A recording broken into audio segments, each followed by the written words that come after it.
അരവിന്ദ മിഴിമാരേ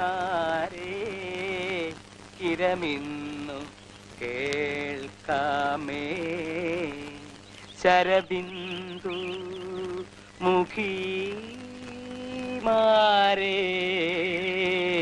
സാദരം അരവിന്ദ മിഴിമാരേ കിരമിന്നു കേൾക്കാമേ. രാഘവോ,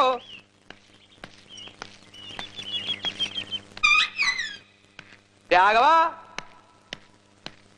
അപ്പോ ഇന്നും നീ ഈ പണി തീർക്കില്ല അല്ലേ രാഘവ? ഇവിടെ എന്താ വല്ല കല്യാണം മറ്റോ നടക്കാൻ പോവാണോ ഇത്രയ്ക്ക് അങ്ങോട്ട് വിസ്തരിക്കാൻ? ദേ ഈ ഭിത്തിയിലൊക്കെ ആ കുമ്മായിട്ട് 4 വലി വലിച്ചേക്ക. പിന്നെ ഈ തടി സാമാനങ്ങള്